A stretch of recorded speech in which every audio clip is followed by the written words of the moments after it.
Hello YouTube, it is your boy B3 back with another kicking action figure review. Today we have a review over a figure I have wanted since I started collecting Ultraman figures.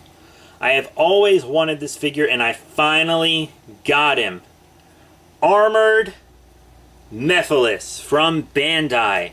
Yes, yes, yes, yes, yes, yes, yes. This was a figure that's been on my list for years. And I finally have him, and I'm very excited about that. I got him for less than $10 on eBay. Yeah, and he's in fantastic condition. Mephilas appeared like this after he picked up the Sword of Armored Darkness, and he got this armor and stuff, you know, pretty complicated. But this actually isn't from that appearance. This is how he appeared the second time he appeared as, hold on, let me move some stuff. This is how he appeared the second time he appeared as Armored Mephilas. You can tell because he has this kind of like rod sword. You see this? Yeah, he didn't have that in the first appearance if I remember correctly. But yeah, he'll go great with my Kaiser Darkness and my Armored Glowzam. Both of which I think I've already reviewed. I know I've reviewed Kaiser Darkness. And I've reviewed him and Armored Glowzam, so if you want to check them out, check them out. I still need an Armored Darkness, a Death Ram, and a Yapul, though. But yeah, Armored Mephilas, really cool. His mouth is orange instead of yellow when he's armored, I guess. I don't remember if it changed in the show. I don't think it did, but I don't really care.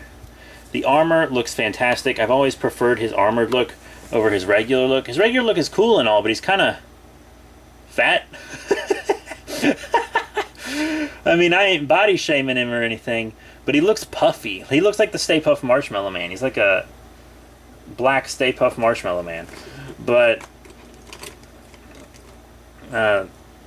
this form is a lot sleeker, and he looks more battle ready in this form. And he is more battle ready because he's armored and he has a weapon. In his other form, he doesn't. But the paint and detail are spectacular, as you can clearly see. I still do want a regular Mephilas figure, though. He's just very, very cool. I always liked this weapon, how it covered his whole hand. You know? So, like, it's for battle 100%. His whole arm is 100% dedicated to battle. He's just such a cool figure. I've always wanted him. Articulation is kind of what you would expect, but also kind of a letdown. The arms go forward and back as you would expect. They can't go 360 because of his shoulder pads. And you would think that a figure with these proportions would move at the waist, like all the Ultramen do and stuff, but he does not. He does not move at the waist, and his arms can't go 360, so his articulation is actually not really good, even for one of these low-articulated vinyl figures. Even for one of them, his articulation's not really special. But he's still a really cool character, and it's a really cool form of him, and it just looks so damn good. And now we're going to see how well it sizes. Let's put Mephilas over here and compare him with some other stuff, huh? You guys ready for that? Let's compare him with an Ultra, of course. We got to compare him with an Ultra. So here's the original Ultraman. That looks really good to me, you know. I don't really care about accuracy. I just care about whether or not it looks cool. Let's show him with an Ultra Monster. We got our fucking DX Skull Gomar right here. Very cool. What else? Let's show him with a robot. A mech. Death Facer. I actually ordered them from the same seller at the same time. They were both under $10. And they shipped together, so it was even cheaper. Really, really cool. What else do I still need to show him with?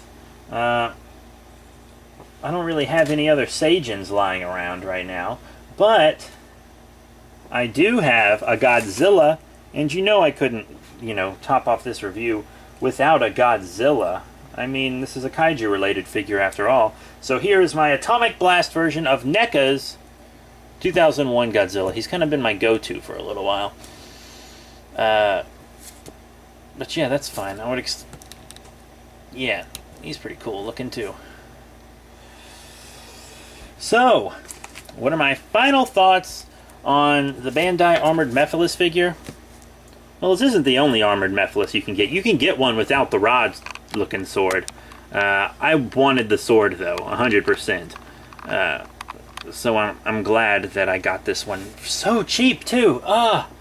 Like, sometimes I see him going for a good bit, to be honest. But, this guy was cheap. So I'm very excited because he's in great condition. Great condition. He doesn't really look like he's been played with at all. I mean, he's got tiny little scuffs on some of his points, like his pointier bits. But, I mean, all figures over time are going to get those little scuffs on their pointier bits, right? Just having them around. Some of mine do, and I haven't even done anything with them. They're just so exposed, you know? But, I mean, he's a great figure, in great condition. I just wish his articulation was a little better. I wish that waist could move. If that waist could move, I really wouldn't have any articulation problems. But the lack of movement in the waist and the hindrance on the arms come together to kind of make his articulation just a little too hindered for me. But that's it. Thank you all very much for your support. Remember to rate, comment, and subscribe. Check out all the cool links in the description below. Facebook, Twitter, etc. And I'll be seeing you all later.